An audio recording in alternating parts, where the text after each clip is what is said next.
What is up, everyone? It is that time. It is Mock Draft Monday, and I am joined by one of my favorite people, even though he's a Rams fan. Zach, you know him, you love him. He's Peo time. It's kind of, we've got to have him every year for Mock Draft Monday. One of the first people I always reach out to.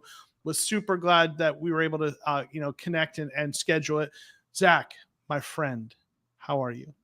Joe, I'm doing quite well. I am excited to talk about the Rams. I'm excited to talk about the Cardinals.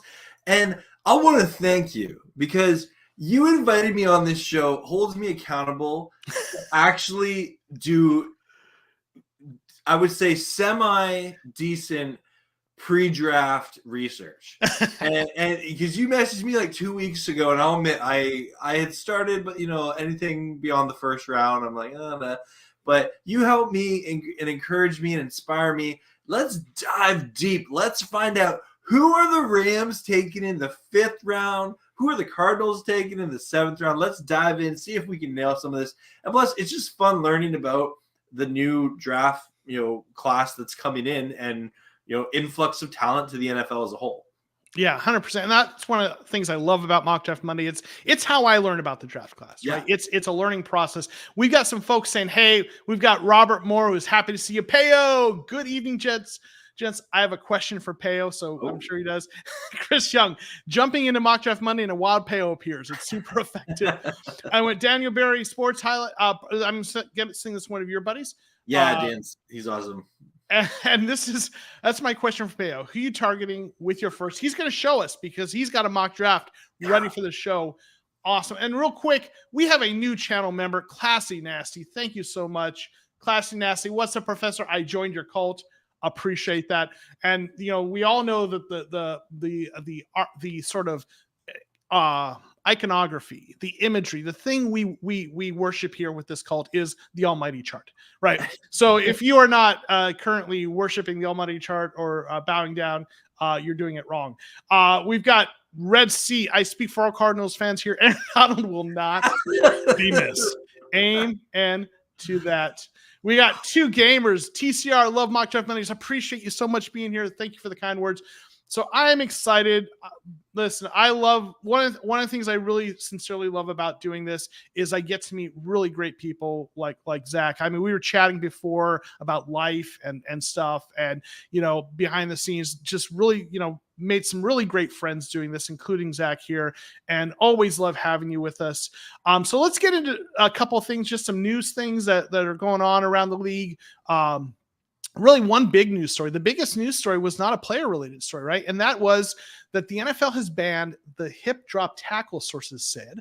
The competition committee was unanimous on it. Now, there's also the Players Association was against it, I think, because of fines and stuff, which there's a whole lot of kind of politics about that we won't get into necessarily. But, Peo, what's your thoughts on this rule change? So this is not a hot take. This is anytime there's any kind of rule, I'd say subjective rule change like this, I get frustrated at the NFL because they're not changing how refs ref the game. That's not improving. Even though that's, in my opinion, that's what needs to be done to improve the quality of reffing in the NFL. I'm not totally against banning a certain type of tackle or something like that. But from my understanding, the hip drop tackle, sometimes like when you're a defender and you're tackling, and for anyone who's played tackle football before, you can coach yourself to, tackle properly. And I know I had a coach in high school that was really big into wrap tackle, where it's like, boom, boom, bring them down, use your body weight, right? Where if you're asking these people to change how they've been, tackling their whole lives, right? And already there's so much going against defenders.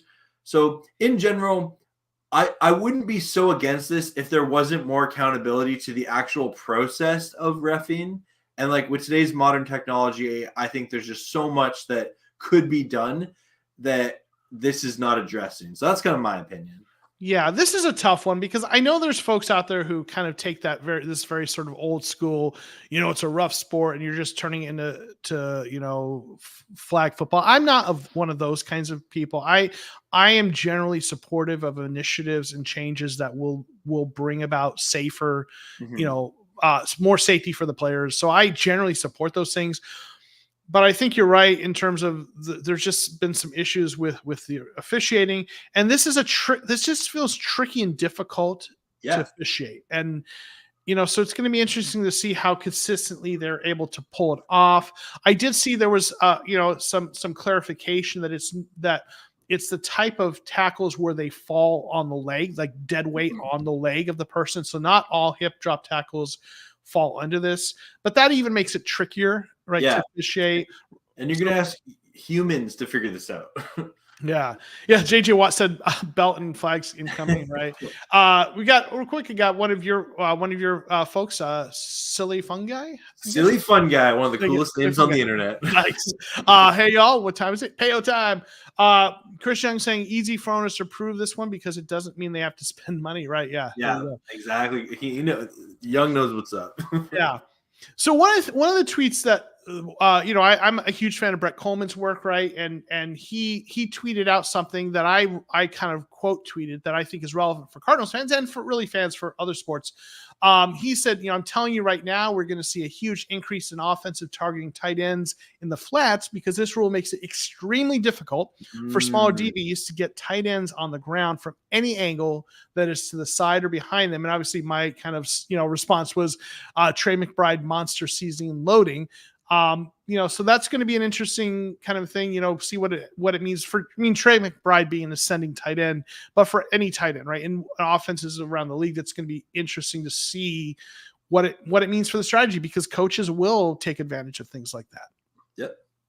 Real quick, let's say some of the other folks, we've got, U-Turns 106. I probably butchered that. I apologize. I think this is going to hurt the officiating more and help them, but that's my opinion. Ian Keller, is that my favorite Rams fan? I think it is. Ian, it's yours and mine, right? We got Rams House. Thanks for being here. What's up, TCR and PT? Hope you're doing well. Red Sea saying, I'd still like to know what the NFL's definition of a tackle is. Yeah. Yeah. So yeah, this is tricky. Again, everyone has their opinions and their way of approaching it. Rams House hates the new hip drop rule. Again, I am in favor of things that are for player safety. I am not one of these old school, people who complain that we're making the game too soft. But you have to be pragmatic. And the question are they going to be able to effectively enforce this? Well, and is it going to make a difference? I don't know. And so that's why, like I say, I would rather they address the actual process of officiating first before making a rule change like this. Right. Or together, right? Together, yeah. You could do them, as co-requisites, but absolutely. David Renteria, what are your early division winners? Okay, it's interesting getting way ahead, but why don't we take a minute? Just because it's been asked, I'll let you go first, Pale. Why don't we have you rank how you think the division's going to finish, first through fourth this year? Ooh, the NFC West, the mysterious NFC West. I'm saying the Rams are gonna win it.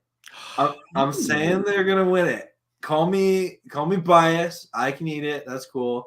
I really do like what the Rams are doing. I think they had a great season last year, and they were a couple pieces away from being a really competitive team.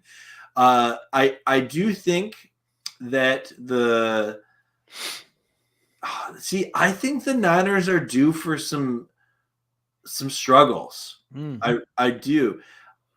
I think that the Seahawks might be worse than what people think they're going to be, for being like a middle of the road team to thing. So I'm going to go with, I think it'll be Rams. I'll stick the Niners at number 2. They still have a lot of talent there. And then I'll put, you know what? I think that I like what Gannon's doing.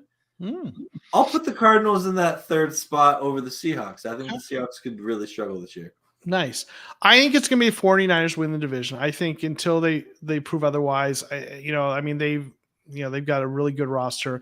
So I think the Niners, I'm probably going to put the Rams second, and then I think the Cardinals, but I could see the Cardinals overtaking the Rams if they like exceed expectations and the Rams falter, because they have a little bit older roster, lost Aaron Donald, and I agree with the Seahawks are going to be at the bottom. You heard saying, I think Niners again, but I can definitely see the Rams winning it too. I just hope the Cardinals have a good season. Robert saying Niners going to have that Super Bowl hangover. Yeah, but this division, I hate to say this division isn't great right now. It used to be. Hopefully it will get back there, but it's taken a little bit of a downturn. But you know who else believes in the Cardinals?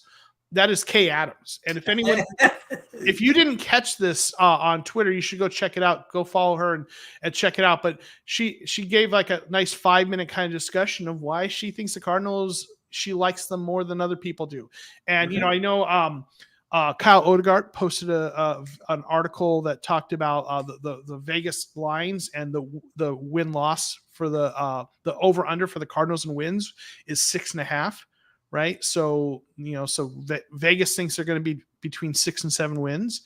That's probably a fair number for what people are expecting from them and where their roster is at. I think the roster after the draft and after everything settles out is going to look much better. And I think they will be over that, but I get why that number's there. So, but okay. For Cardinals fans, the video from Kay on Twitter is definitely worth a watch. So definitely encourage you to check that out. A couple comments real quick. Let's see. Ian Keller saying depends if the Niners can stay healthy. Red Sea says Niners regression is coming, and when it finally gets here, it'll be drastic. Chris Young, I think NFC West is going to be a tight race. I could definitely see that. Rams house, I still haven't fully accepted Donald retiring. I think I'm still in the house. Cardinals fans have fully accepted Aaron Donald retiring. I hope he comes back. Yeah, I'm a no. Aaron Wallace, heyo. David Renteria, honestly, Cardinals are a sleeper team, but I haven't seen a team that built through the draft. Yeah. Cool, bro. Hi, Peo. All right. So Kay Adams had some positive things. Again, go check it out if you haven't already. So one of the things I like to do here, though, as we get kind of preparing for the draft, Zach, you talked about that, that one of the things you enjoyed about prepping for today is kind of diving a little more for the draft. And I absolutely love that. One of the things I do each week is I do a player profile. And just what I try to do is find a player that I think fits what the Cardinals are looking to do, someone that's potentially someone they might look to draft. And I try to avoid the day, certainly the first round players. Everyone's going to talk about them. So I try to go deeper dives. I try to go day 3 players. Sometimes I get into day 2 players. And I just try to do a mix of players at different positions that the Cardinals might be looking at. This year, I've done a couple interior or couple offensive linemen, did a safety / slot defensive back. And I'm going with another offensive player here. And I'm going with a running back. Now, James Conner, was great for the Cardinals. He's had some injury history. They've got some interesting running backs in the roster, but Amari DeMarcado was an undrafted free agent. They got Michael Carter, who they picked up on waivers from the Jets, who's an interesting guy. I think that's a solid waiver pickup. Yeah, absolutely, a speed back. They picked up DJ Dallas, who's more of a special teamer. But I think we could see the Cardinals draft a running back, to someone that they hope to become the next bell cow when, James Conner moves on or retires. So I wanted to go with the running back. And the guy I'm going with is actually a guy who Brett Coleman and EJ Snyder, the guys from Bootleg Podcast, they love this guy. So if you follow them, you've heard this name quite a bit. But his name is Isaac Guerrero from Louisville. I can count. No, it's not Blake Corum. I'm sorry. But it is Isaac Guerrero. He's from Louisville. Now he's 23 years old, so he's not, he's got a little bit of years on him, but as we have shown him in it, he doesn't have he still has some tread on the tires. He hasn't had a ton of carries in his time there, but he's 6'1", 225, a bigger back, kind of like James Conner. And I think he's probably an early day 3 pick, 4th, 5th round. Maybe he could go earlier than that. But Here's a couple things, and Ian's saying, sell me on this guy. All right, so here's my I'm going to sell you on him. First starters, the guys that Bootleg Podcast love him as a guy for a Shanahan type offense, which the Cardinals have, that wide zone, outside zone. The current offense is from that Shanahan school. So my first selling point for Guerendo is that the folks at the Bootleg Podcast love him for this kind of offense. Next selling point, though, let's look at his PFF grades. I always start there. Now, you see, he didn't have a ton of carries, 132 this last year for 810 yards, but his yards per average, 6.16 and 7, so limited carries.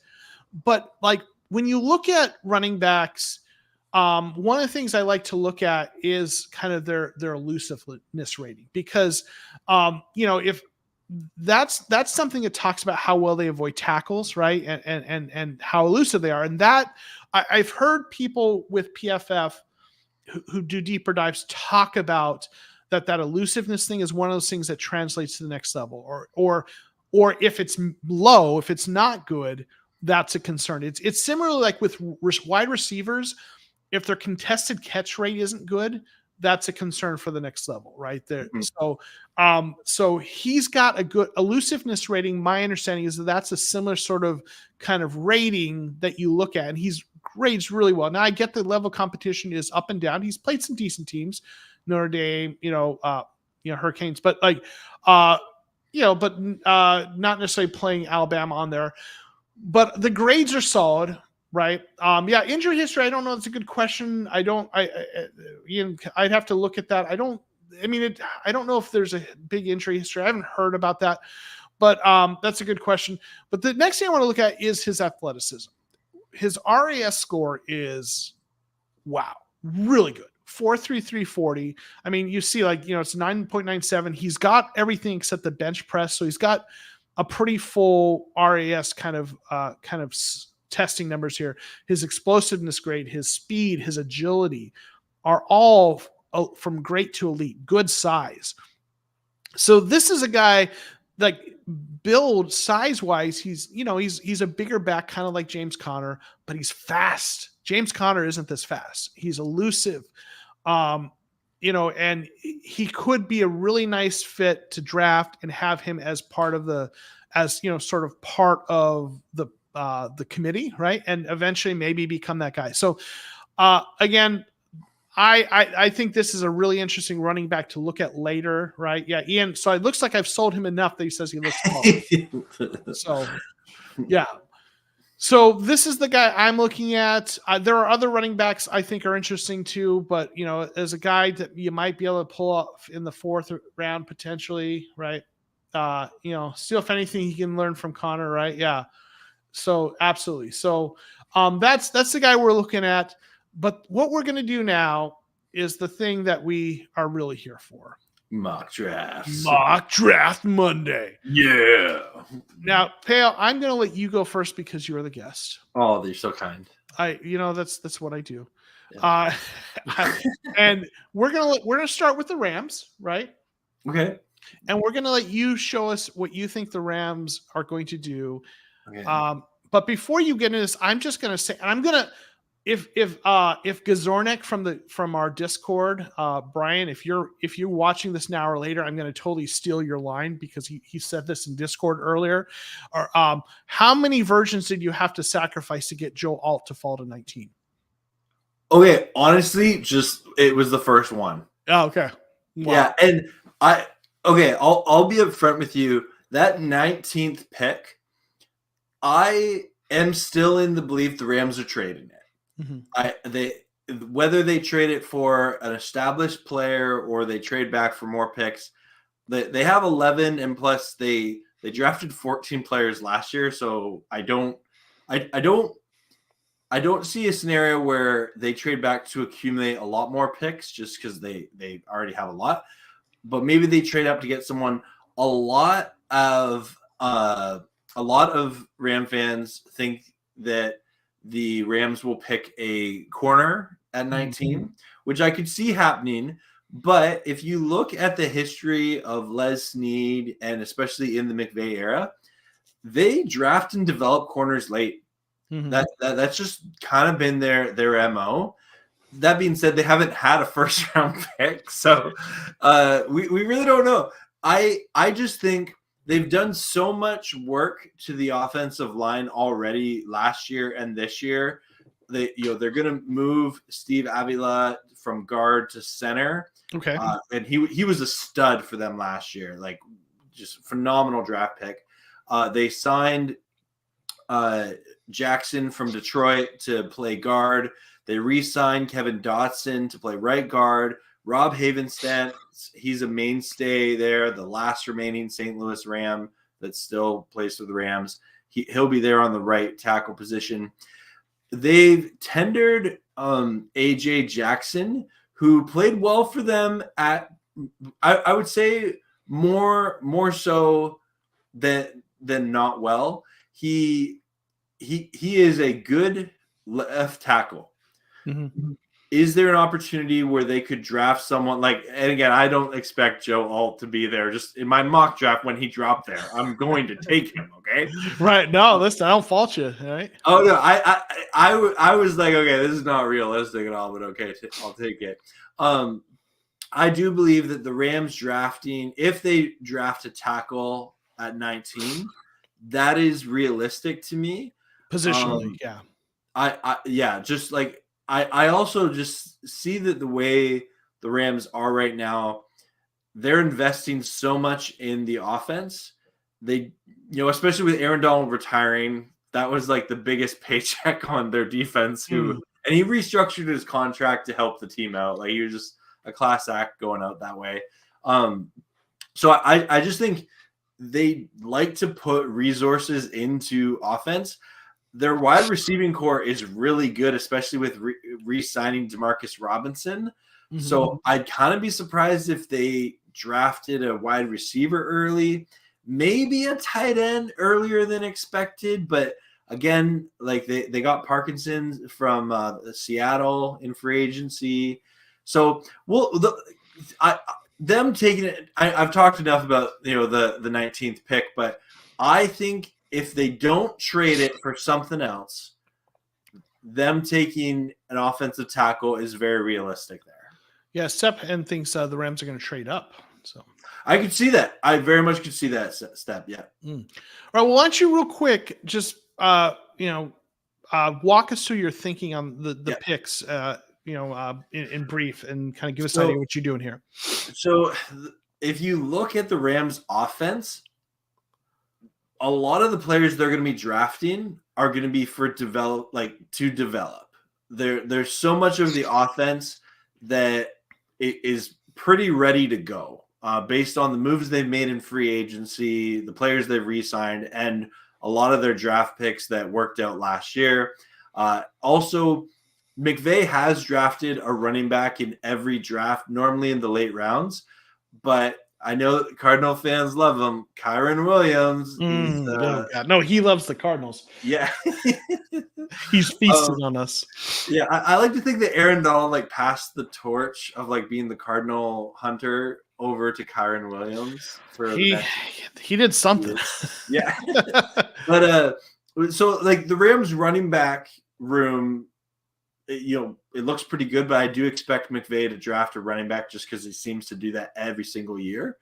So I think primarily early, the Rams do need help on their D-line, especially with Aaron Donald retiring. They had 2 steals in Kobe Turner and Byron Young last year. Oh, sorry. And so I see a scenario where the Rams do draft a lot of defensive players earlier in the draft, especially on the edge. What I do like in terms of Braswell, I could maybe see him dropping a little bit farther than that than the second round, but I think he's good at Alabama. They're going to have to get someone to fill in the holes that Aaron Donald left. You're not going to find, the perfect replacement. Like he was a generational talent. Mm-hmm. So they're probably going to have to try and replace that production through a rotation. The Rams, they'll continue to, monitor the safety market and cornerback market, but those are two areas they need to address in this draft. I put Will Shipley as the token McVay running back here. Mm-hmm. I feel like, again, from what you watch highlights of running backs in college, they're fun. They're fun to watch, college running backs. But we've also seen so many of these college running backs that their game does not translate well to the NFL. Shipley, though, does seem like someone who can be patient. Mm-hmm. And I don't want to compare him to James Conner, but like, you know how James Conner had just that incredible vision and the patience to go with it? Oh, yeah. I feel like Will Shipley's kind of that kind of running back. Yeah. So kind of moving along into the later parts of the draft. Again, I don't think wide receiver is a huge need for the Rams right now, but you do have to factor in the Rams special teams were horrible last year. They were like rated the 4th worst special teams unit in NFL history.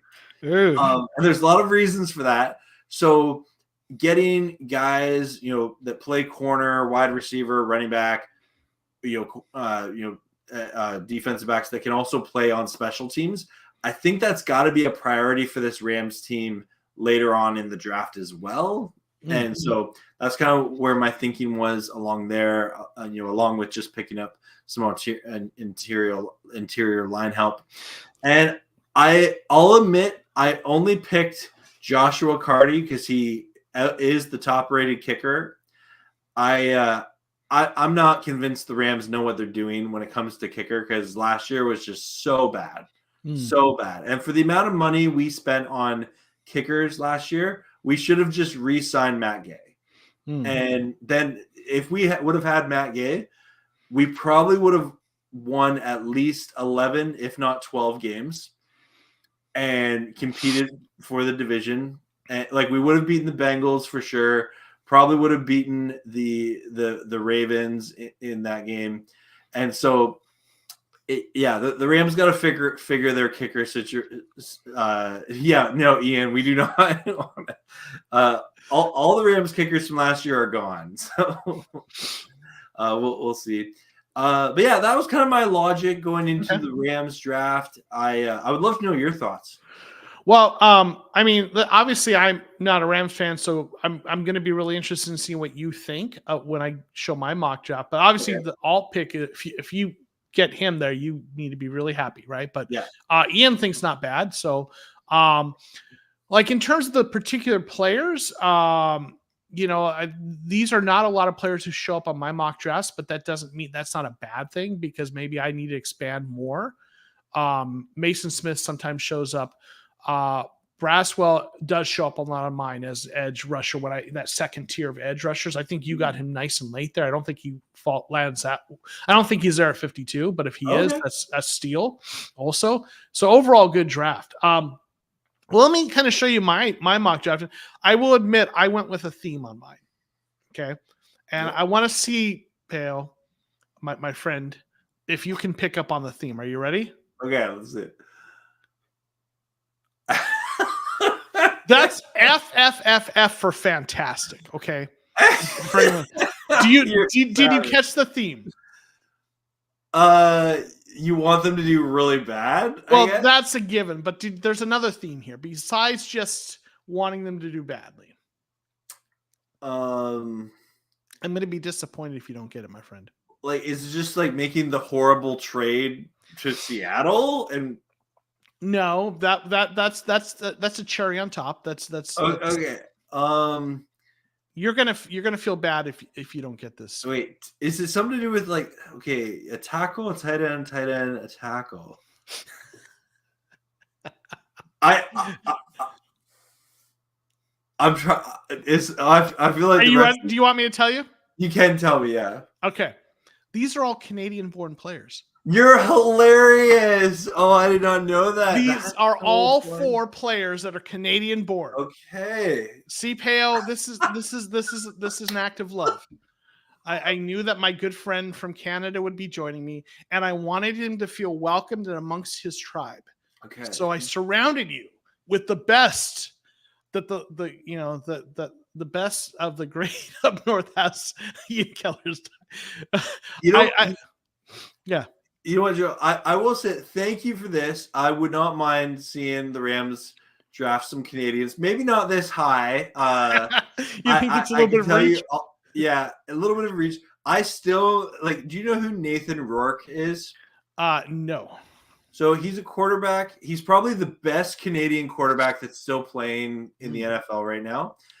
He was with the Jags for a bit, but he's currently on the Patriots practice squad. Okay. But I'm like, I as a Canadian in me, there's this part of like, man, if Nathan O'Rourke can just at one point play for the Rams on like a practice squad, I'll be happy about that. But right. Yeah, I thank you for teaching me. These are Canadian players. Yes. However, I hope one of them is in Arizona, right? Oh, okay. Well, I'm hoping that maybe like in the 7th round they can get these guys. Okay, that's fair. Well, I did do another mock. Okay. Ready. So I guess if I gotta be boring and gotta go chalk, here's my other mock, and I'm interested to see what you think here. All right. Okay. Starting at the top, defensive interior, like with Aaron Donald retiring, like I feel like you guys need some to shore up that a little bit. You've got some nice players there, but I at pick 19, I went with defense Byron Murphy the second, who was a lot of people think he'll be gone by then, so I thought that was a good spot for him, so he was there, so I grabbed him for you. I looked at your roster and felt like you needed help at safety. Yep. So I went with Tyler Nubin, one of the top safeties in the second round. I also felt like y'all were going to grab a running back for somewhere. Not you have a nice running back in Kyren Williams, but I thought adding to that, right? Adding to that room. So I went with Jalen Wright. I also saw tackle being something that you needed, but I didn't go as early as you did. And I didn't like some of the options that were there, but I went with Matt Goncalves. I don't know. I'm butchering it, but a tackle out of Pittsburgh in the 3rd round, someone you could maybe develop. Maybe he's not starting right away, but got you some help there. I thought you could use some depth at linebacker a little bit. I mean, not necessarily a starter, but just someone for some depth. So I got linebacker Notre Dame, Bertrand. Got you some tight end help with Ben Snott. I thought you needed some shore that up a little bit.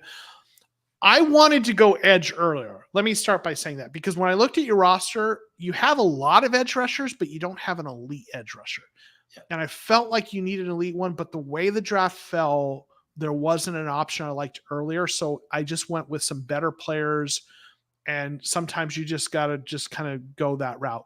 But I did get you Solomon Byrd, or an edge rusher, in the 6th round. Then another quarterback for some depth, Devonshire. Then you have your receiving room is top heavy and very good, but I thought maybe a kind of back of the roster kind of receiver to develop. So I got Joseph Sivas out of UTSA. I felt like you were going to need a backup center. Obviously, you talk about Avila's moving to center. But I went with someone that Dylan McMahon, who I profiled on here before, that I like as a potential Cardinals pick, has some really good athleticism, just needs to have some strength. But at this point in the 6th round, we're looking depth and developmental, right? So I thought, okay, get you a backup center. And then in 7th round, just kind of, at that point, you're just looking for whatever you can find. And I got you another interior defensive lineman to help out. Stephen Henn likes Sino and Cephas as good picks. Ian Keller and Clavis is raw. The year 2 could start. Robert Moore I was thinking exactly who I was thinking with Murphy. Okay. What are your thoughts as someone who follows the Rams on what I did here compared to the Canadian one? Yeah. Yeah, this is a lot better than the all-Canadian draft. I dare any NFL team to draft only Canadian players.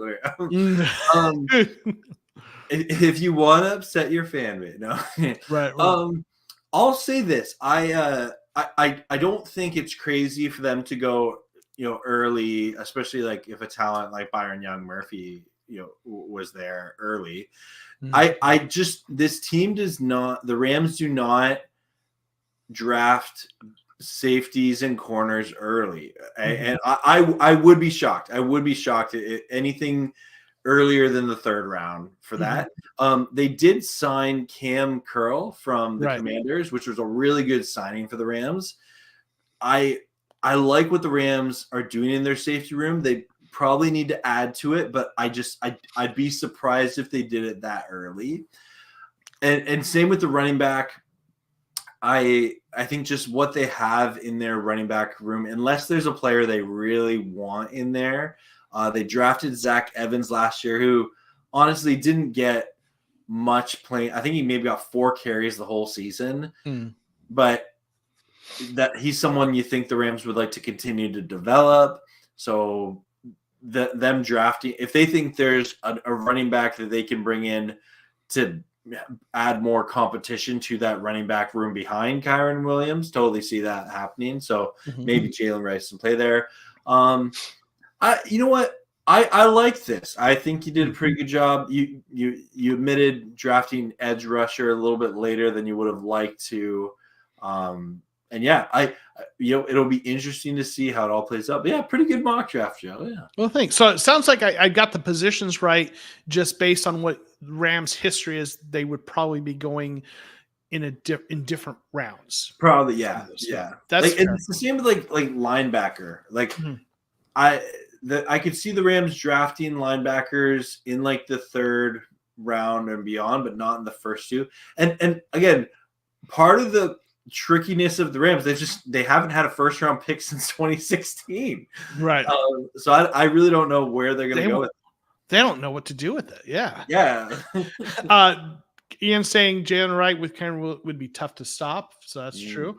But Dave Ventura says, okay, now the Cardinals mocks. Right. All right, let's get into it. All right, so let's get into it. We're going to let you start again. Okay. So you're going to get us with your Cardinals. And here we go. What do you Bam. So in this mock draft, okay, for the record, I think that the Cardinals haven't had enough Kyler Murray drama recently. It's been a while. He's come back from the injury, and the Cardinals social media team just isn't doing them dirty recently. So Drake May's there. Why not pick him? Let's do it. And then the Cardinals cannot draft and develop a wide receiver to save their lives. So just draft all of them. Yeah, shotgun approach. As many as you can. Note that Marvin Harrison Jr. was on the board at 4, but I intentionally did not pick him. But anyway, everyone watching, I am kidding. This is clearly a joke. You're just getting back at me from my all-Canadian team. Now you've got the all-receiver team. It's true. Yeah. I think people are enjoying it. So Red Sea is going to puke at this. Yeah. Oh, wait. I take back my comment that Peo was super effective. Yeah. Heard of Larry Fitzgerald? Okay. I've heard of Larry Fitzgerald, but since Larry Fitzgerald, who have the Cardinals drafted and developed, right? I mean, Christian Kirk? Oh, he's all right. He's not on the Cardinals anymore. Yeah. But we drafted and developed him, so we just didn't pay him. Yeah, Peo just all right. So now it's time for Peo's real mock draft. Okay, the real one here. I took this seriously. I actually really think that only situation that the Rams or that the Cardinals don't get Marvin Harrison Jr. is something weird happens with the top 3 picks, a trade or something like that.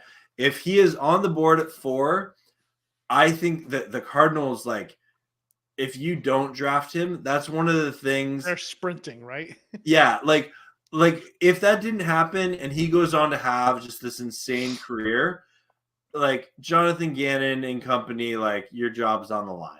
Like especially if you. And I know that like the cool pick is like take a tackle or something like that. But yeah, like I don't unless there's something silly that happens, I think you're taking Marvin Harrison Jr. In looking at the Cardinals, I felt like last year the Cardinals struggled on offense because of just lack of identity. And part of that was Kyler Murray being injured and just kind of the challenge of having your franchise quarterback recovering from injury and then coming in late when the Cardinals season had kind of already fallen off the cliff. You had the fun, like Josh Dobbs beat the Cowboys, but like other than that, that's sort of the way it is. So I think they got to help Kyler Murray out by, addressing the offensive line. And then the Cardinals were, and correct me if I'm wrong here, Cardinals fans, but when I looked up your actual rankings on third down, and I'm a big believer in third down on both sides of the ball, last year the Cardinals were the worst team on defense on third down. We were bad on defense across the board. I don't know if that, I can't confirm or deny what you're saying, but I don't doubt it. Yeah, I was just looking at like team rankings. Yeah. So sounds you're right. Either the worst or like in that conversation. So I think that this is a defense that needs an influx of talent. Jonathan Gannon, he's known as a defensive head coach.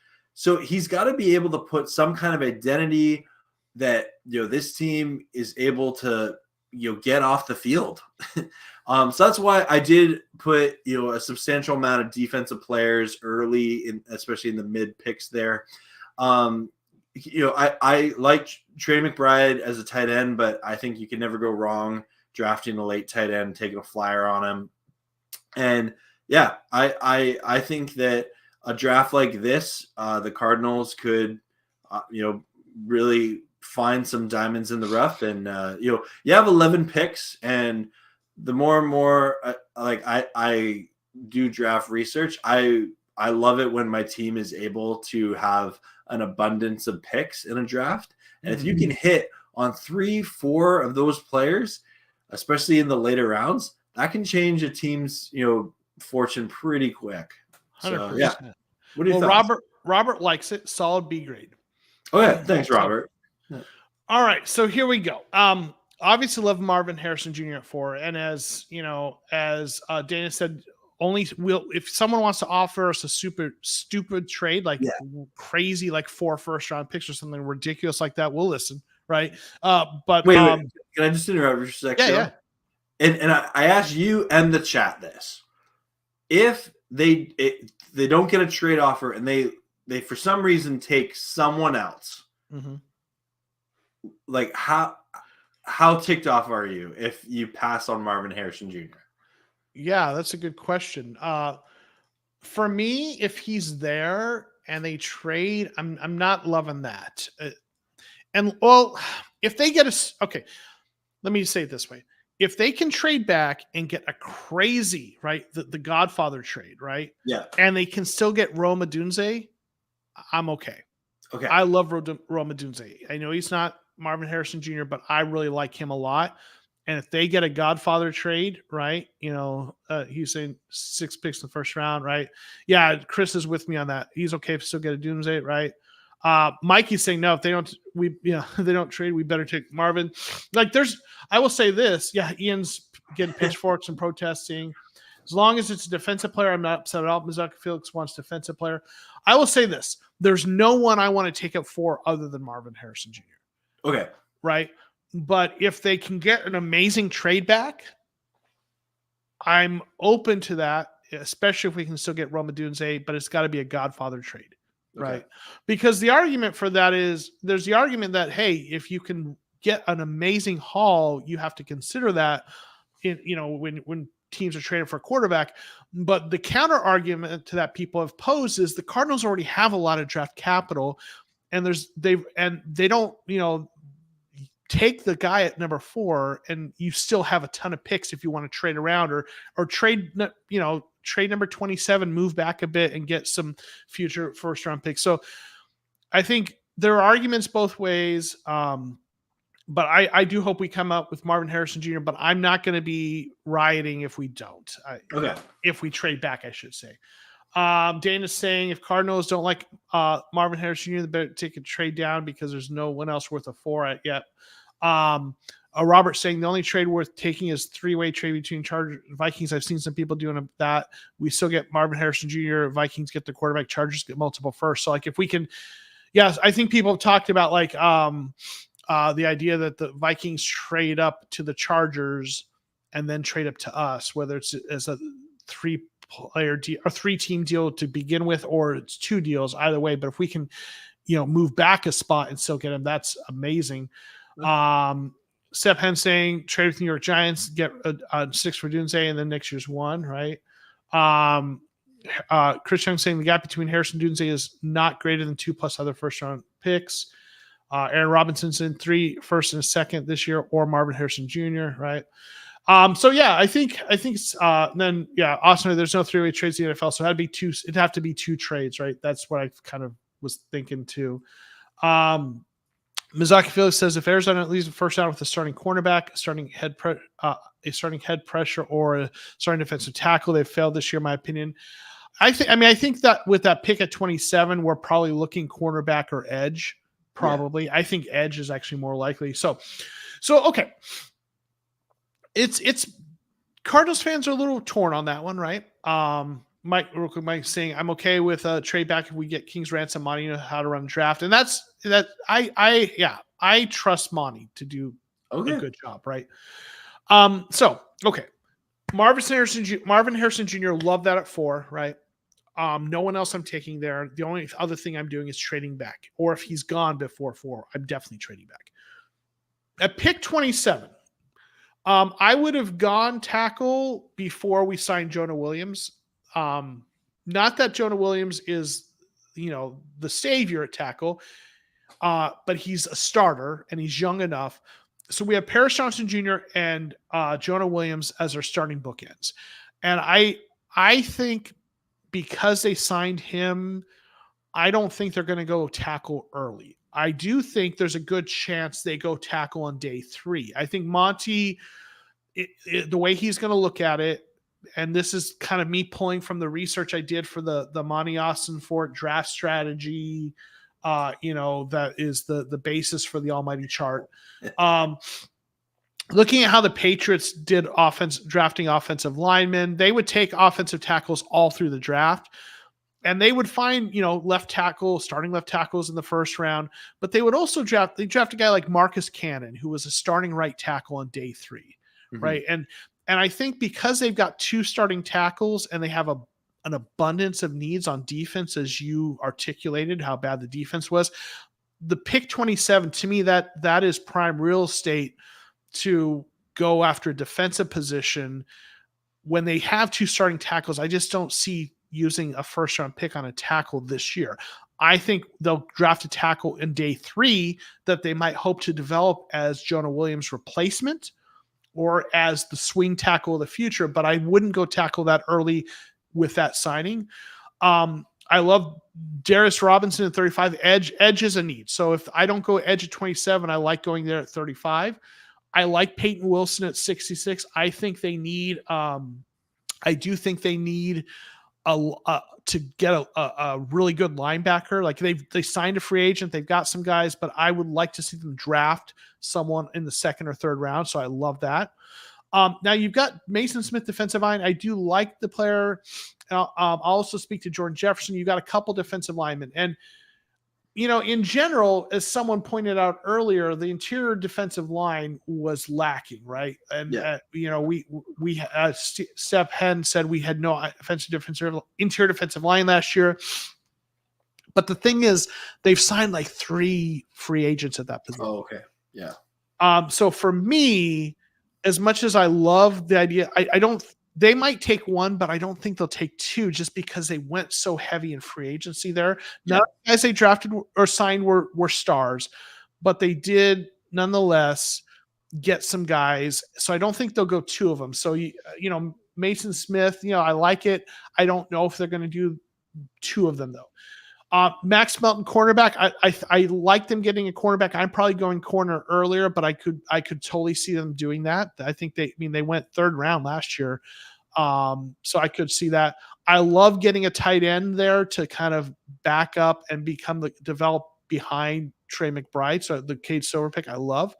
I love getting a running back somewhere, so I like taking them later. I like that philosophy, but the almighty draft chart does say, if you look at it, like the Patriots liked taking running backs in the first 4 rounds. Interesting. Yeah.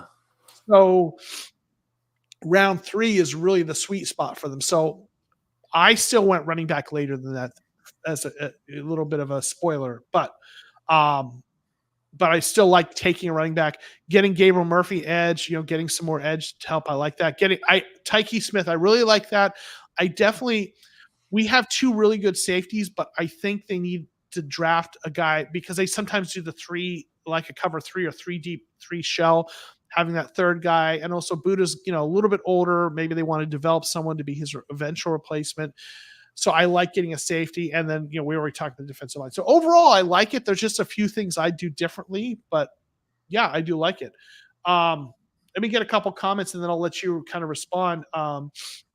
Real quick, Dan Corey, thanks for being here. If Monty trades down any further than 6, then Monty should run out of town personally. I'd rather have. I think I still have Monty we trust, but I hope we don't trade that far back, because I would like to be able to keep get Roma Dunze. Aaron Robinson saying 27 is chop. Robinson or Brian Thomas would be awesome. Can you imagine K1 having 2 elite wide receivers on rookie contracts? That'd be something. Let's see. Then Ian Keller saying pick 27 needs to be cornerback or interior defensive line. Brian, what is up, my friend Brian? Thank you for being here. L15. Joe, it's been a while. Glad to be here. Thanks for being so awesome. All your hard work. Thank you so much. I appreciate you. Really good dude who's always really thoughtful. I heard linebacker Steve Keim, right? Yeah. David McNiner, thanks for being here. Pay on Mr. Claus. Yep. What's good? Austin saying Troy Fotanu can play all 5 positions. Apparently, I would be down to draft him with the intent of move him into left tackle once we move on from Williams, or right tackle if we we'll see. But yeah. So I mean, but overall, I think you got a lot of the right positions that they needed. There's just a few little tweaks. So your thoughts? Yeah, I'm glad you don't think my mock draft was a total mockery. Pun intended. And I'll just say this, and again, this is why I love doing collabs like this, because you offer a perspective on my team, and I offer a perspective on your team, that we're not in echo chambers, right? Right. And so you guys might not like to hear this, but I actually think this is the most important draft for Jonathan Gannon and sorry, your GM's name, Monty Austinfort. Yes, I can't pronounce his last name. Yeah. Because if you look at it, if they don't hit this draft, and I mean hit it, right? If they have another 5-6 win season, well, you're already on the hot seat again in today's NFL, right? And do you really want the Cardinals to go through another coaching hire? Do you really if your team is constantly going through a coaching carousel cycle of every 2 or 3 years, you're always looking for a new coach? Well, you're stuck in this eternal rebuild, right? Mm-hmm. And what is it about the Cardinals? I mean, a couple of years ago, remember when the Cardinals were on that 9-game winning streak, and everyone was like, man, the Cardinals are so good. Well, if they mess up this draft, the questions about Kyler Murray get escalated, Jonathan Gannon and your whole leadership. So I think that last year, in your first year of coaching, you had your franchise quarterback injured. I kind of feel like there was no pressure on the Cardinals. A lot of people thought they were going to be the worst team in the league coming into it, right? Mm-hmm. They weren't. They played competitive football. And I think for the most part, Cardinals fans were kind of giving them a pass of okay, this year's kind of a write-off, but next year we got to see improvement, right? So I'm on the mind, if the Cardinals aren't competing for a playoff berth at least, then the question marks are, and the campaign to find new leadership are going to start pretty quickly. I agree that this is the most important draft for the Cardinals for this tenure of Particularly, I'm going to say Gannon, because I think Austin Fort will be around for a while. Coaches are, usually quicker to be gone, right? And Dave McNiner's asking how many picks. I say, well, they have two first-round picks this year, right? 4 and 27. But I agree that this is the most important draft because, like, year one is turning over the roster, and expectations are low. You're just trying to install culture and systems. Year two, you want to see improvement, but the expectations are still modest. Like you want to see improvement, but you're continuing to build the roster. Year three is where you need to see a team be competitive, and ideally, if you're doing your rebuild right, year three is when they make the playoffs. Even maybe a wild card, but they maybe they're a bubble playoff team, but they make the playoffs. And for that to happen, you can't be relying heavily on rookies in year three. So what I mean by that is, like, you need the players from last year's draft and this year's draft to get playing time. And by year three, so not this season, but 2025, the 2025 season, the guys that are drafting this year and the guys who drafted last year have to be hitting their stride, contributing, and have to have resulted in a good roster that can be competitive in year three. So looking at 2025 as the most important year, the pivotal year for Gannon, that is the 2025 is the make or break season for Jonathan Gannon, right? If they aren't borderline playoff team, if not playoff team, that's when he's on the hot seat. So this draft this year, because you have to give it time for those players to develop this is the draft with a ton of draft capital. Monty last year came in and had to work with the processes that were already in place. He's now had his process in place. So I actually, for all those reasons, agree this is the most important year draft-wise for Jonathan Gannon. So I think you're completely right on that. Well, and even by extension, Kyler Murray, right? Like, he's getting paid franchise quarterback money. You need franchise quarterback results, right? Mm-hmm. And hopefully the Cardinals help him out this draft, investing in playmakers and in the O-line. And Marvin Harrison Jr. seems like he would really help Kyler Murray out. Mm-hmm. But yeah, so I like, again, I just think if the Cardinals have another year where they go, 4 or 5 wins, maybe they win a couple of competitive games here and there that people didn't pick them to win.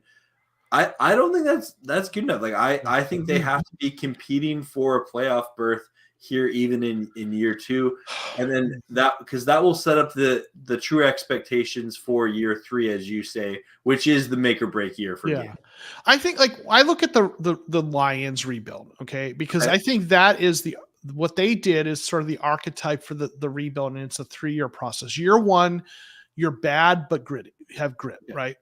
Year two, you need to be feisty. You don't need to make the playoffs, but you need to be a team that's winning 6, 7, 8 games, and ideally more like 7 or 8 games, and not getting blown out. And you're in the conversation, like where somewhere around week 10 or 11 or 12, they're talking about you as a team. Oh, are they gonna make the playoffs? You don't necessarily have to get there, but you have to be feisty, right? Like that. Year three is when you have to make the playoffs, I think, in a standard rebuild. Now, if you can exceed that, that's great. David McNiner saying year three is when Kyle Shanahan lost his first Super Bowl as head coach, 2019. Ideally, year three is a teller. So sometimes you exceed that. I mean, Lions certainly did really well, but I think that's kind of what you're looking at. Dana says a B-. I would have gone a few different names, priority order, but overall, I think everyone here makes the roster except maybe Jefferson. Haven't watched any of his film, so. Okay. No, I think, but like I said, I think you got an idea what our needs are, just a few things a little bit differently.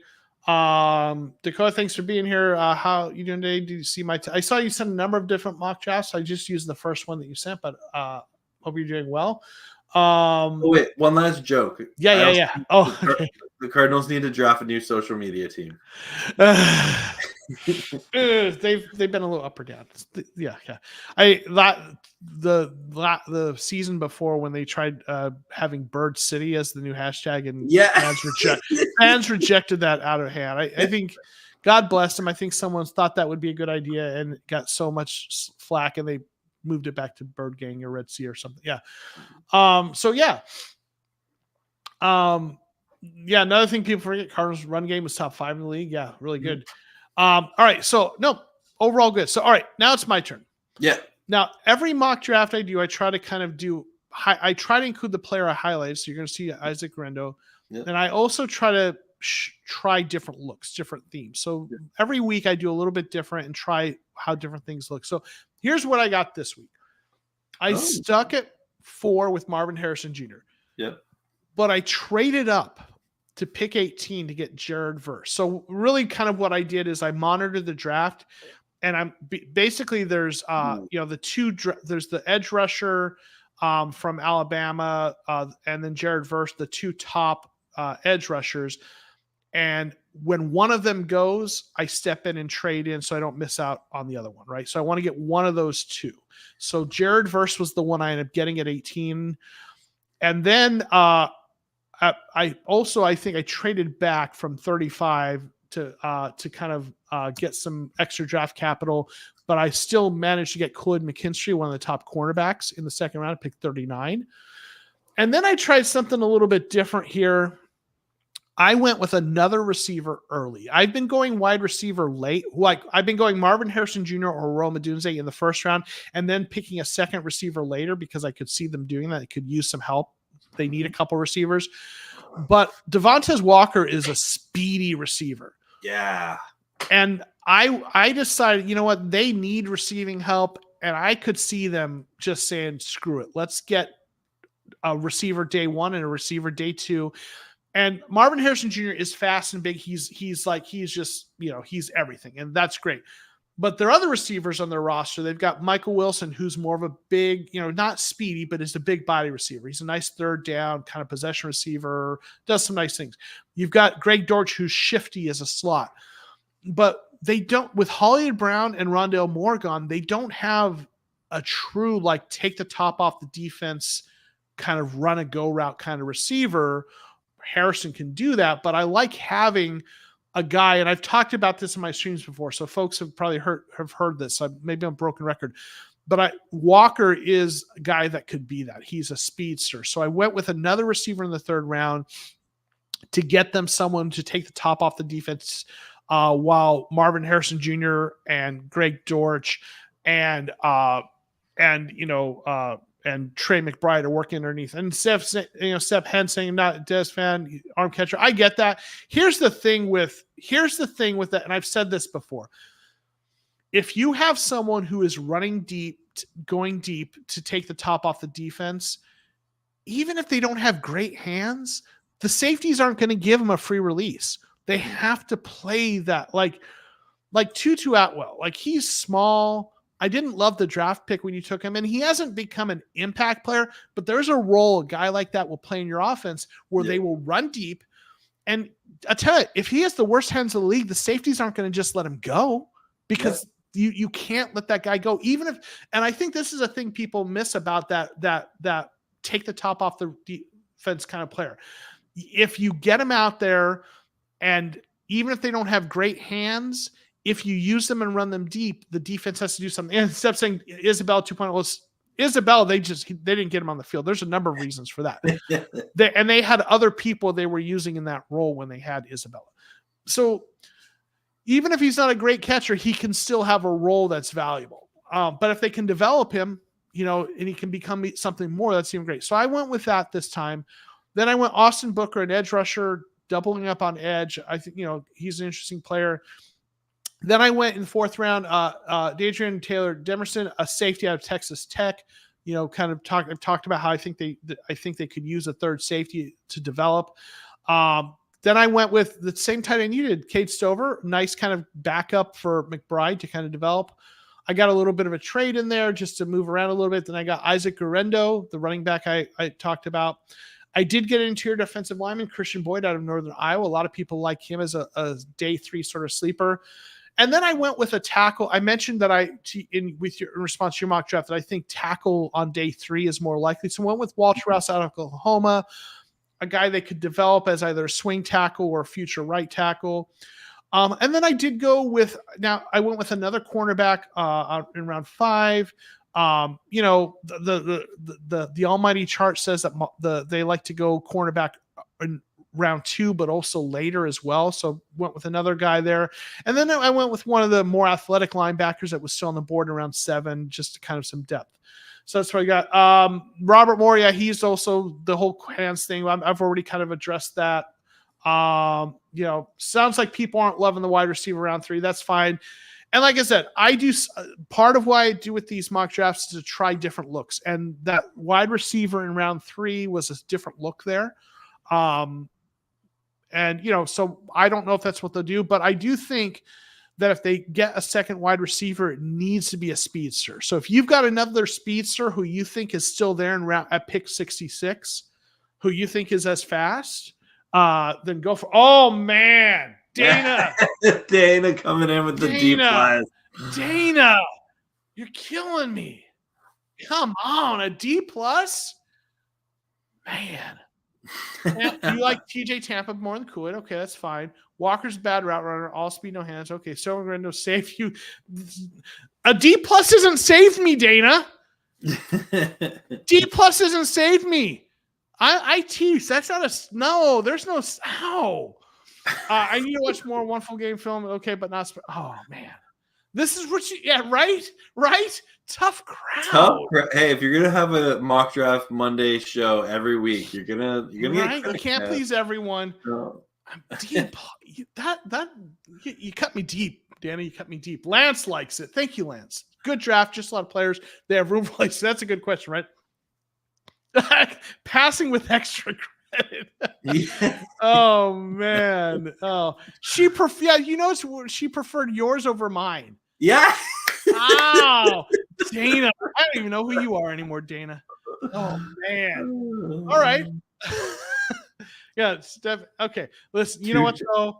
If y'all are entertained, then Dana's always right. If you are all entertained, then I will be the heel here. I will be the foil. If it gets a laugh and y'all entertained, then I will take that. I like my mock draft. You know what, and Joe, I'll just say this in my response to your mock draft. If this actually happened, Cardinals fans would be losing their mind for what happened in the first round alone. Right? Jared Verse and Marvin Harrison Jr. Yeah. No, what is viewed as 2 day 1 high caliber starters. Mm-hmm. I think regardless of what would happen the rest of the draft, Cardinals fans would be like, crushed it. So I think the top of the draft, you did really good. Kool-Aid, it's interesting.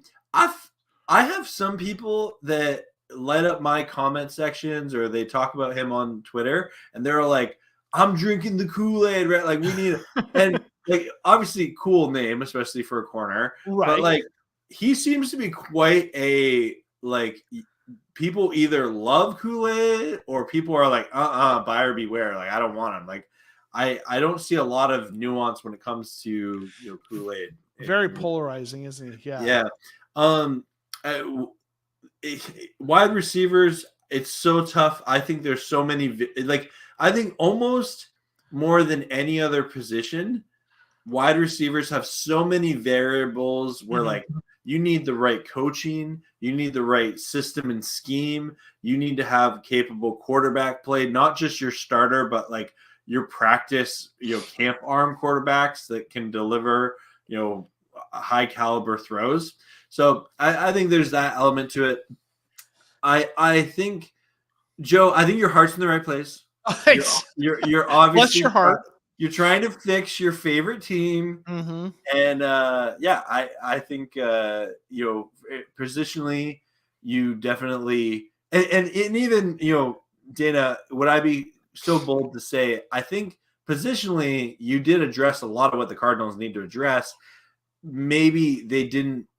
Maybe Dana and company don't specifically, like the players that you drafted for those positions, but you know what? That's the joys of mock draft Mondays, right? See, first round. So at least she likes my first round. Okay, there you go. I think. Golly. All right. Well, listen. This is what we do in our community. So as long as y'all are having fun, I'll take it. Well, thank you all for that, except for Dana. No, just kidding. I appreciate you, Dana. I'm just having fun too. And I showed up something to prove, saying he it would not shock him to see Cardinals trade up with their first round pick. Right. Yes, I could see that too. Especially to the Panthers because they need picks. Right. Yeah. Dana's not a fan. Need to address defensive interior. See, here's the thing with that. I don't think they're going to. I could be wrong, right? I let the auto draft. Yeah, funny. With all the guys they signed in free agency, I just don't think I could be wrong, but I don't think they're gonna go defensive interior early. I think they've really tried to go with some solid guys, and I think they're gonna go other positions, but we'll see. So I don't know. Yeah. Oh, so Lance saying, so how many players are feasible, acceptable to the draft? That's a good question because and here's one of the things I've kind of read and heard is that because of some things that have happened, some of the sixth and seventh rounders are maybe a little bit kind of not as good as usual. There's a lot of guys that would be undrafted free agents that are going to be taken later. So I think some of those guys in the 5th, 6th, 7th round, particularly 6th and 7th round, are practice squad guys more so than in years past even. So I don't necessarily have a huge problem with if they took all these picked all these players, because I think there's a good chance some will be a practice squad. But I do think we're going to see Monty move around a bit. So we might see them draft fewer, 8 or 9 players. I think is probably a good number. If you drafted 11, that might be a bit much, but but we'll see. Right. Totally. Dana's saying, draft whoever you want. Just know I will judge you harshly if they were bad on film. Yeah. Yeah. So, all right. So here's what we're going to do. Peo is going to hang out. We've got 7 mock drafts that were submitted. So we didn't have a ton, but we're going to go through and Peo's going to hang out. He's having a blast with us, and we're having a blast having him hang out with us. And when we get to these mock drafts, what I'd like you to do, Peo, just so that we don't spend too much time on all of them, just tell me, highlight one pick that you think is interesting, or your favorite pick, or even a pick you don't like. Just for each of these mocks, pick one pick that you want to kind of just speak to, and we'll go with that approach there. Okay. And I have one thing, because I remember doing this with you last year, and one of my favorite things is seeing which player appears the most in all the mocks. That's probably one of my favorite things to do when you do this. Yeah. So, well, keep track of. That's a good point. I think this year, what often happens is some of the players that I highlight profile often end up getting picked a lot too, because people become familiar. So they're your friends. Yeah. Right. I think the center McMahon we might see a lot, but we'll see. All right. So first one up, we've got Dakota Bedard, who has been in the chat. Thanks for submitting mock drafts. So we got Marvin Harrison Jr., of course, Byron Murphy falling to 27. That's really nice. Then the edge, Darius Robinson at 35, cornerback Chris Abrams-Drain out of Missouri. Then we got safety Cole Bishop, linebacker Jeremiah Trotter Jr. Then we've got Kingsley Aguakin, center from Florida, Ladarius Henderson, guard from Michigan, Frank Gore Jr., Southern Miss running back, Brevin Spann, Ford, tight end Minnesota, and Tulia Tagovailoa, quarterback out of Maryland. All right. So what do you think? What stands out to you about this?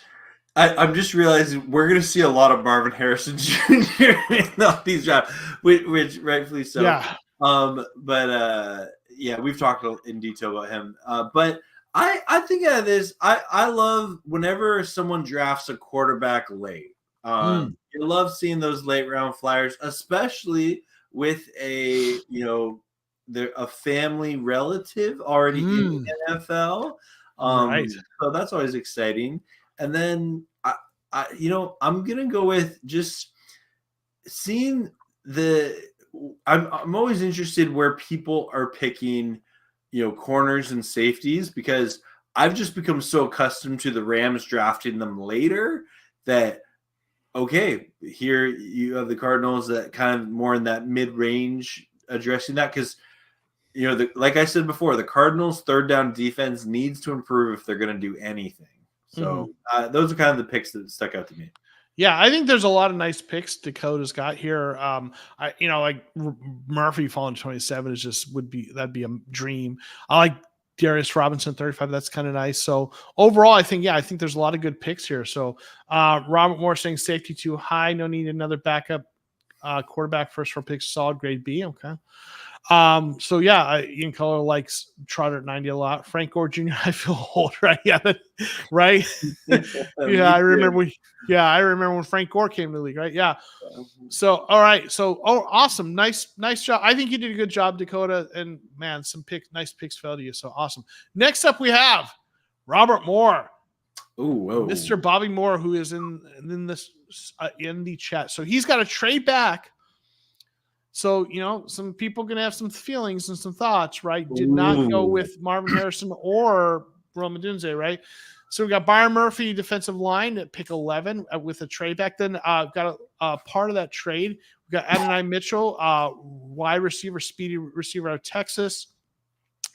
So we went with a receiver there. Then we went Chop Robinson, edge. And at 27, then interior offensive line Cooper Beebe at 49. I'm just going to tell you, the almighty chart says no, heretic.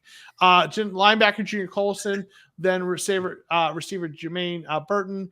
Then Kyrie Jackson. I've already sold it. That's the pick I really like at 80. We'll talk about that.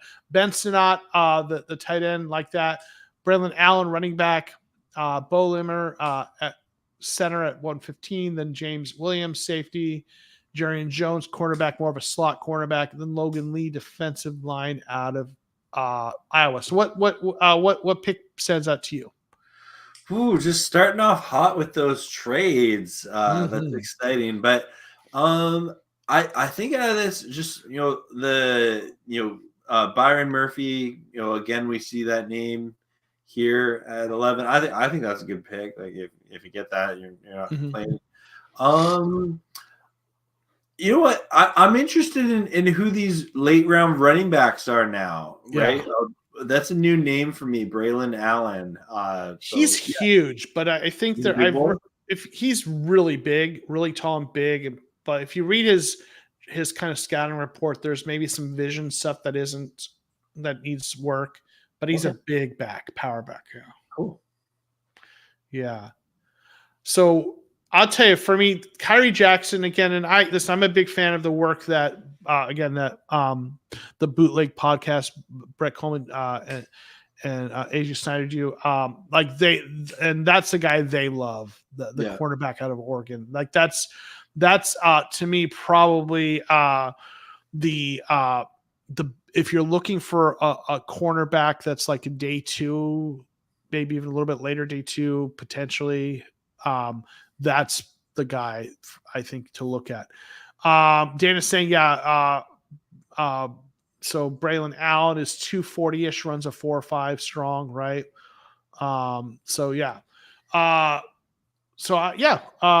Mizaki Felix likes it, right? So gets an A, nearly perfect, right? Can't draft more than one K-State player in one draft. Yeah, there's a limit there, yeah. So I like that. I tell you, Cooper Beebe has been very popular with a lot of people, but and again, I lean a lot on the scouting reports. I don't watch tape like Dana does, so I definitely respect what she has to say about things. But like a lot of stuff I've read about him is he's more in a man gap scheme, not as athletic for like a wide zone scheme. That's why I've kind of moved away from him as a potential pick. But I know he's often there and he's grades very highly. Something to prove, likes Kyrie Jackson, also hopes that the Rams gets it. Yeah. All right. So yeah, Robert, good job overall. I think I respect you kind of taking the risk to trade back and not get one of the receivers everybody likes and going a little bit later with receiver. I honestly think Cardinals fans will be irate if that happened. I think so too. I think I think there's a huge amount of Cardinals fans that will be upset if we don't get Marvin Harrison Jr. And then another contingent that will be upset if we pass on him and don't get Roma Dunze, right? Yeah. So, yeah. Michael Richards, C+. Yeah. Yeah. I'm seeing a lot of chop. Yeah. Robinson. Dana saying AD and Boone would be a good combo. Oh, Ian's mid draft. Oof. Yeah. So, yeah. All right. Getting bored with I feel that getting with Marvin Harrison so much. That's fair. That's fair take, Robert. Yeah. Absolutely, Robert. I'm like you in that regard that I like to try different looks just to see what it's like. So I don't hate that. So I appreciate you trying something different and bringing it to the table. So spice it up. Right, exactly. Yeah. Next up, Chris Young, who I know is in the chat. So he got a little bit of a trade back here to 6. Roma Dunze there. Dallas Turner at 20. I love that. Cooper DeJean's safety listed here, but he's really going to probably be a cornerback, probably. Could be either, but I think he'll probably be cornerback. Junior Colson, linebacker, 66. Christian Mahogany, guard at Boston College. Braylon Allen, the running back that we talked about before. Mason McCormick, guard out of South Dakota State. Jacob Coing, receiver out of Arizona. Keaton Oladapo, safety Oregon State, and then tight end AJ Barner. All right, so what's the pick that you noticed in this one? Oh, here we're seeing back-to-back mock drafts. Braylon Allen showing up there in the middle. Exciting. You know what? This, again, from a lot of these names are newer to me. Mm-hmm. I like where Chris Young is going with this. It helps. You got to help Kyler out. So getting him a wide receiver early, and it wasn't Marvin Harrison Jr. So points for a not the norm. Mm-hmm. And yeah, I think that a guy like Dallas Turner, you get excited about him because that's going to help with that pass rush, and maybe the defense can get off the field on third down after all. Right. No K-State players, so it's a D. Nice. That's awesome. Yeah. Dallas Turner won't last. I agree, he won't last till 20. So that's an amazing pick to get him there. He won't last there. But yeah, love that. Not a fan of a trade back losing Marvin Harrison Jr. Like I've said before, I feel that, but I'm okay if we get Roma Dunze. But yeah. So yeah, I love the Dallas Turner being there 20 is not realistic, but I love that. Mason McCormick I love that pick. He's a guy I highlighted, profiled, and I think he's just he's that guard that I really hope we end up grabbing. I don't like getting two guards, Mahogany and McCormick.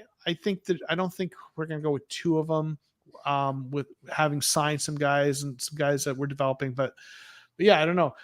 Dennis saying DeJohn is a cornerback. Yeah, I need to watch more of Colson. McCormick might have to be a bit earlier, but he's going to be solid. Yeah, I think McCormick probably would have to be earlier as well. Yeah. So yeah. All right. So next up, we've got O-Cards.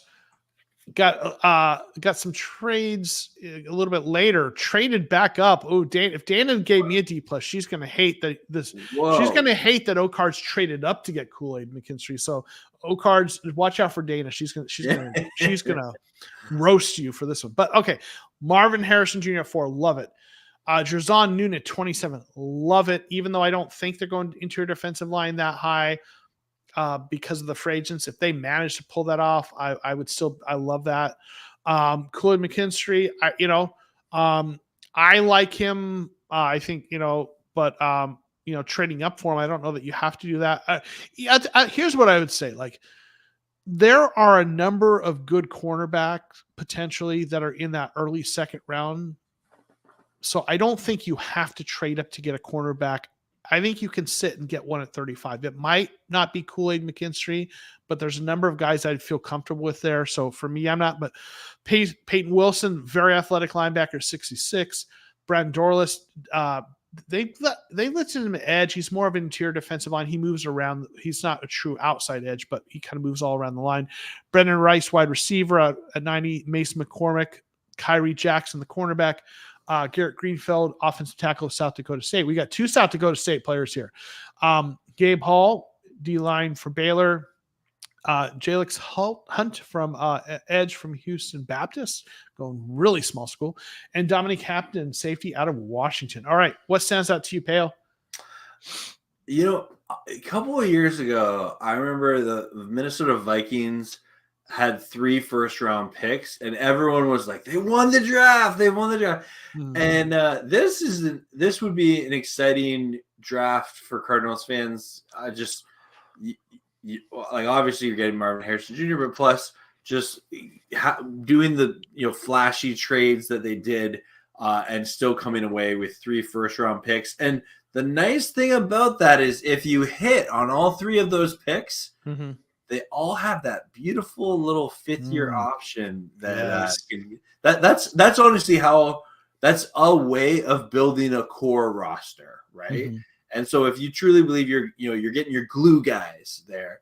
So that's kind of what sticks out to me on this one. The other thing that sticks out is no running back in this mock draft. I think that's our first mock draft today that didn't have a running back in it. So interesting. That is kind of interesting. Yeah. Darwin's Raven saying, I wouldn't be surprised if Wilson's gone by 6-6. I could see that too. I mean, he's so athletic, but then Dana's talking about his medicals are kind of, a concern, right? Edgerrin Cooper might be the safer pick, if nothing else, right? Paul G likes Wilson, great deal underrated. I think a lot of people really do. Mazaki Felix, I think all this receivers talk early is overrated for a team that wants to run the ball majority of the time and occasionally throws via play action. Yeah, I mean, I think we need we need a receiver. Absolutely. And I get that this is going to be a run heavy team, but Michael Wilson is our number 1 receiver, and I like him, but it's Michael Wilson, Greg Dortch, who I both like, but you don't want that as your number 1 and 2 receiver. At best, you want that number 2 and 3. Yeah. You need a guy ahead of them. And I get that, also that, McBride is part of that equation, but I normally wouldn't be all about receiver this early, but as few receivers as they have on the roster, I think they need to. So that's me, but yeah. Let's see, a couple of thoughts. Robert saying solid draft, but no running back grade B because Cloyd was drafted. You probably wouldn't went running back at 115. Gabe Hall is a good late pickup, she says here. Couple people like Dorless. Dana's saying she likes Dorless. She liked higher than the consensus. Let's see, Michael Richards says I like Dorless. So there's a lot of nice, and he's a good player. I like Dorless as well. Absolutely. So for me, it's like I said, I'm just because of all the needs they have and what they did in free agency. I'm really just thinking 1 interior defensive lineman at the most. That's my thoughts. But yeah.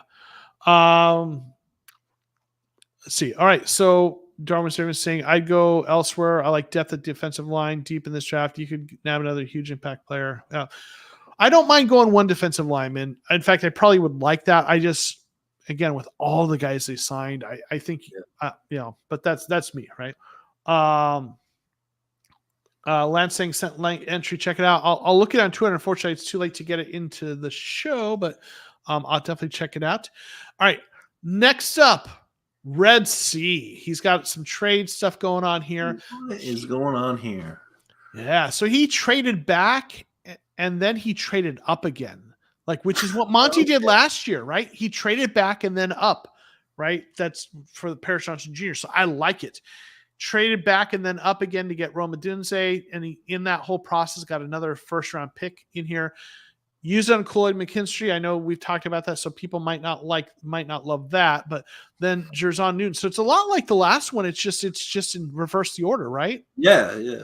Except the last one had Marvin Harrison Jr. So, but then got Edgerrin Cooper, who we were just talking about, the linebacker.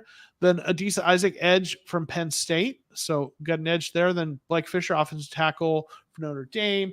Christian Mahogany. Audric Estime, running back out of Notre Dame. Jacob Coing, wide receiver, Arizona. Nehemiah Pritchett, cornerback, Auburn.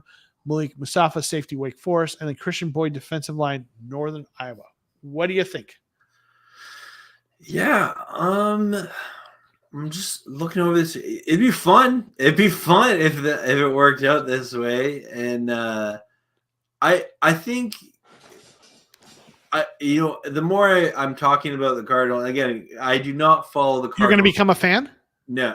Oh no! Oh, you know what? I will say this: I do like when the Rams play the Cardinals. I bet you do. I bet you do. It's always a good week. It's Mm-hmm. I know Kyron Williams. He loves playing. I knew that was coming. Yeah, I know you guys will miss Aaron Donald. I'll miss seeing Aaron Donald play the Cardinals. Sorry.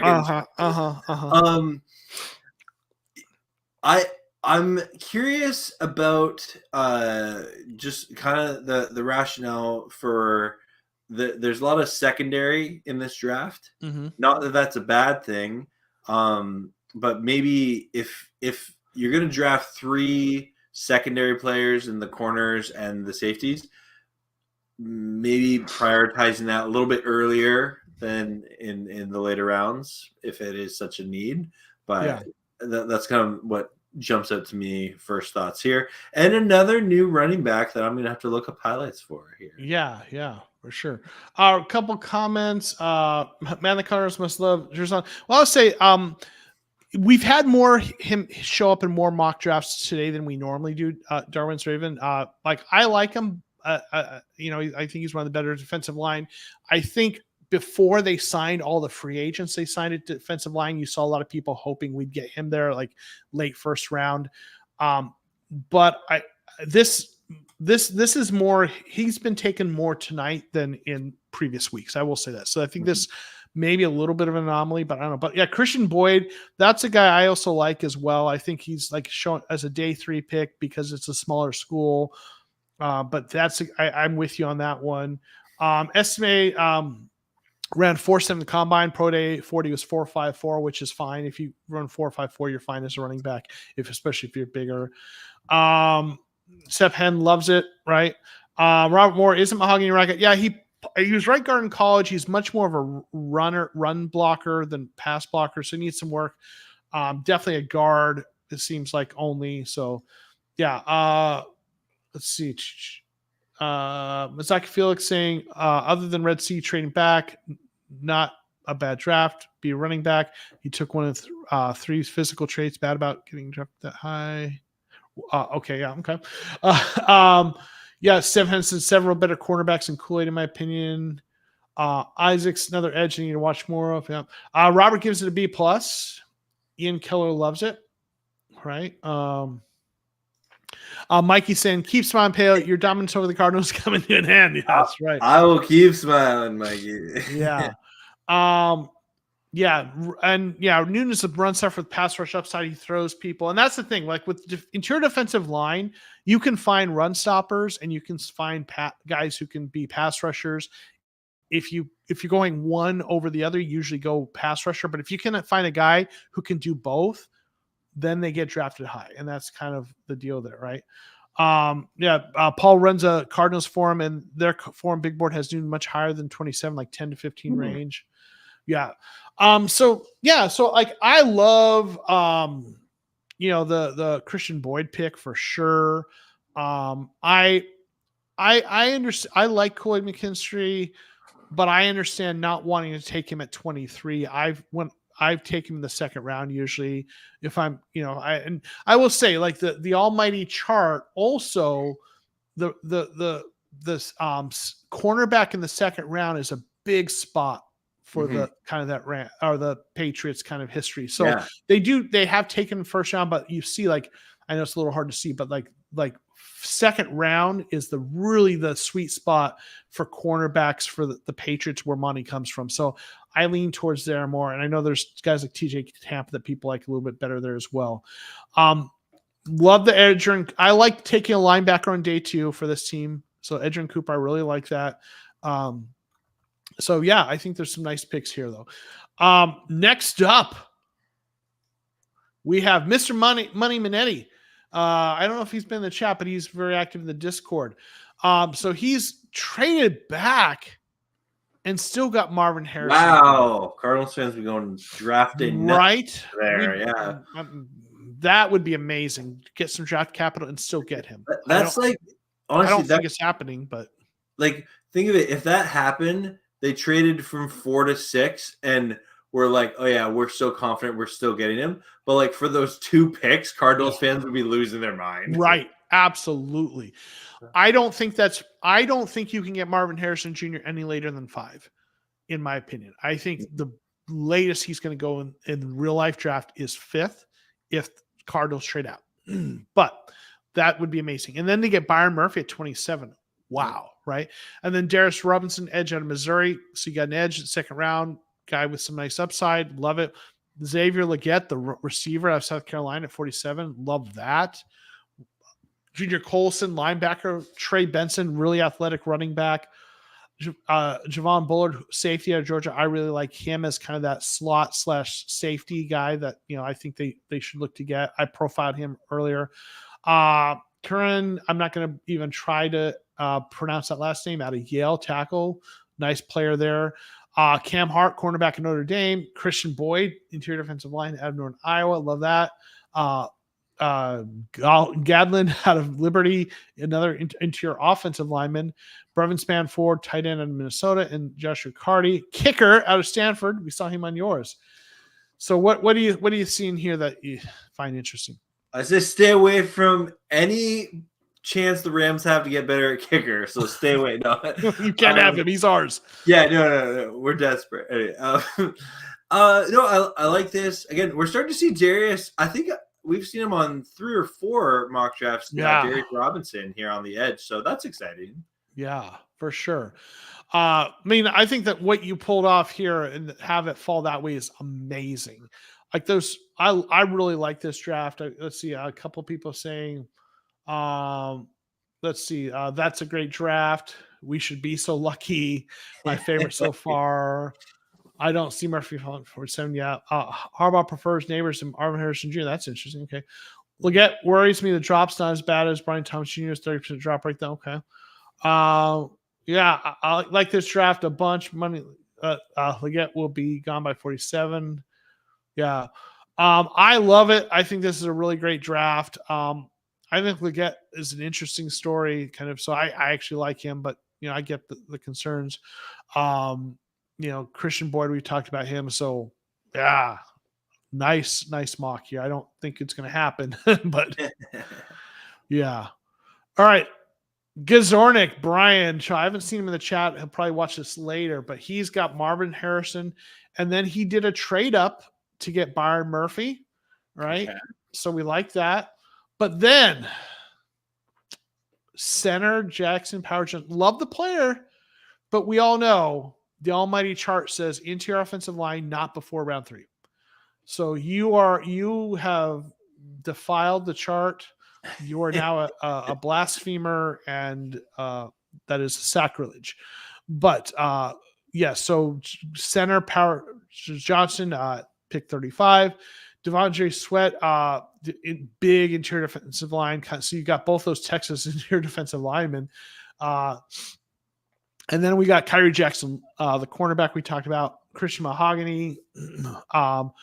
To be fair, he fell at 35. That's also, that's true. Like you wouldn't expect to see him there. Who knows? Maybe they jump on, if he falls that far, maybe they jump on that, right? Braylon Allen, running back, we talked about him earlier. Down Holker, tight end out of Colorado State to back up another Colorado State, Trey McBride. Solomon Byrd, edge out of USC, and then Trey Taylor, safety out of Air Force. All right, what do you think? Yeah, interesting mock draft here. Again, I love seeing the players that we're seeing again, and the Kyrie Jackson as a corner in the 3rd. Like we've seen that a couple times today. That's exciting to see. And obviously, you're going to get excited that anytime you trade up into the 1st round to get a player that like Byron Murphy. So yeah, I think great job. Yeah, I mean I love the Kyrie Jackson pick there. Love getting Murphy there. That's great, right? So there's a lot of nice players in here. I would do some things different. I've been getting Kyrie Jackson, and Byron Murphy and Marvin Harrison. You tell me we get those 3 in the draft, I'd be pretty freaking happy, right? So yeah, Steph Henson, get rid of the chart. We will not get rid of the chart. The chart is dogma. It is doctrine. It is divine. See, saying Brevin Spanford looks like a world-class blocker in some films and others isn't going to be in the NFL for long. Interesting. Yeah. So yeah. Overall, so Robert saying I'd rather take Parasol than Wilson. Okay. Anyone have Sweat's weight in Texas Pro Day? I don't know because yeah, he's a big dude. That's one of the questions with him. So for sure. So all right. Derwin's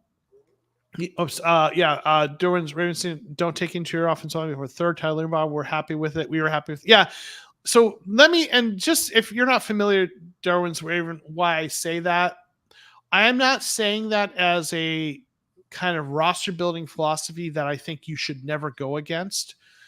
I did a video, and the almighty chart is kind of a joke, but it's kind of, so I did a video last year when Monty Ossenfort, new general manager, was hired. We didn't know what he was going to do in terms of how he'd approach a draft. So I did a video looking at the draft strategies of the Patriots and the Titans when he worked in their front offices, with that rationale being, if we don't know what he's going to do, let's look at the places he kind of worked at and figured their philosophies would inform what he does. And as it turned out, my draft kind of strategy chart that we're kind of joking about, he actually stuck to it last year. So I get that you're happy with Tyler Linderbaum, and I'm not challenging that at all, right? I get that. I'm not saying you can never take into your offensive line earlier than that. Just when I say the chart, it's more me attempting to predict what Monty Ossenfort is going to do. So when I look at a mock draft and say, don't take into your offensive lineman before round 3, it's not because it's a bad idea. It's because if we're trying to predict what the Cardinals are going to do, it's less likely they're going to do that. Now watch Monty Ossenfort do that this year, and then my chart, right? So that, just to clarify that, right? Yeah. Your chart, I mean, it's, if you understand what the chart is showing, it's by round what positions they typically take, right? So it doesn't have trades. That's not really kind of what we're looking at there. Yeah. Think there used to be a lot of guards picked early and bust rate was high. Yeah. I mean, can be. Yeah. I'm just messing with you. Totally get the chart on. Okay. Yeah. Oh, well, thanks. Yeah. But I will say though, I think there's something to that, like, because you can have they've had some success with the Patriots taking that approach, but yeah. Elon saying odds of us not drafting a wide receiver in the first round would break heart to miss out on Dunze, Harrison, regardless of extra picks. Yeah. I definitely want to get one of those two guys. Right. And like, just on that, like, it's fun. It's cool when you can get extra picks. Mm-hmm. At some point you actually have to nail the picks that, like whether it's the first round or the 5th round, you got to draft good players. Yeah. Now I will say with the Patriots kind of philosophy, they've really prioritized 2nd round picks. There's a lot of value there. So they really like doing that. But like, if it's me, I'm making sure I get out of the 1st round with Harrison or Dunze, but that pick 27, I don't mind trading back if you want to get some additional day 2 picks and future picks. I like the idea of priming the pump every year, doing at least one trade back where you get a pick on ideally day 2 of the next year, right? That's one of the reasons we're sitting here with an extra 1st round and an extra 3rd round pick right this year. We're loving having that, but you have to do some trading backs to get that, right? So, well, and the other thing, and like, again, the Rams, they've capitalized on that for the past 6 years, and the other part of that is getting the comp pick formula that the Rams and a lot of other teams have been utilizing when players leave via free agency, right? Say that again. I'm sorry.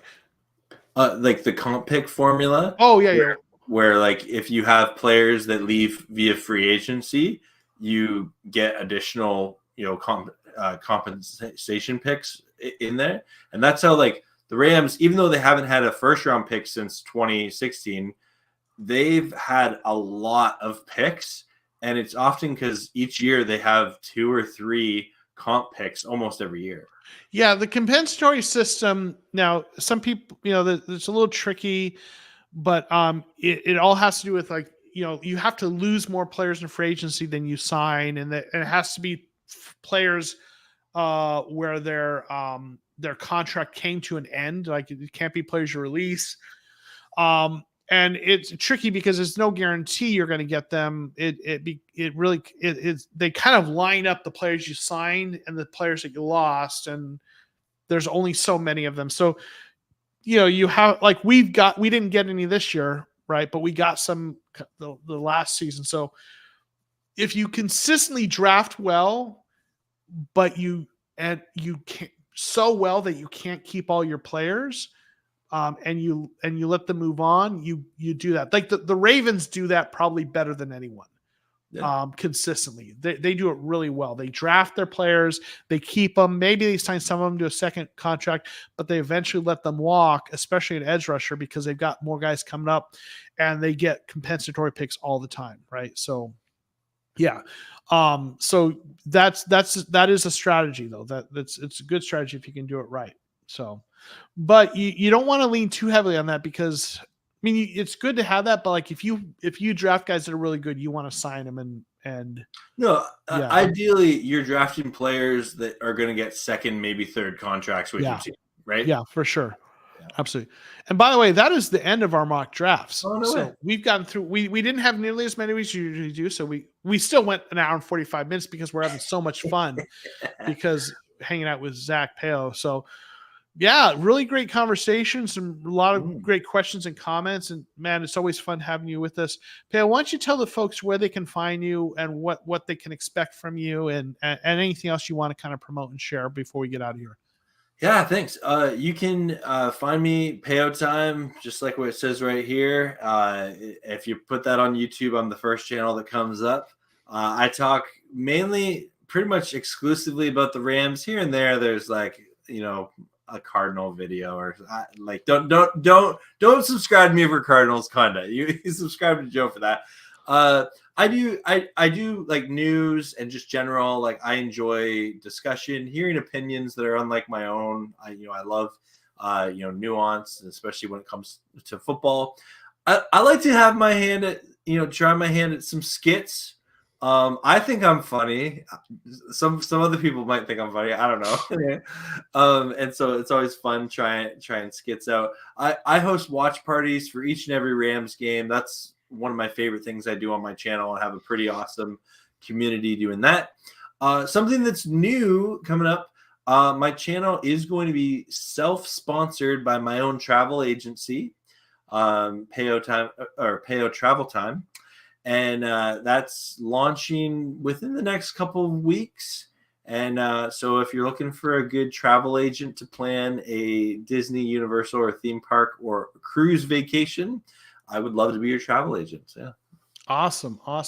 Well, getting a lot of love for you, Peo. I know everyone appreciates you. You've been on here a number of times. Thanks for pulling up, Peo. When you move into Arizona, right? Thank you, Brian. Everyone showed just some love. Thank you so much. Yeah, please like the video. Dana saying thanks for another great show. Thank you, Dana. Thank you for coming and hanging out with us. Chillest Rams fan, I know. Thanks. People say I'm funny looking. Yeah, thanks for your input, Peo. Peo is one of the good guys. I mean, there's a lot of good guys in this space, and Peo's one of the best. I just always enjoy hanging out. Thank you, Cuss Nasty, for joining as a channel member. So thanks for being with us. We're going to get out of here. I'm going to put up the channel member shout outs and get the theme song, and we'll see you next time. Peace.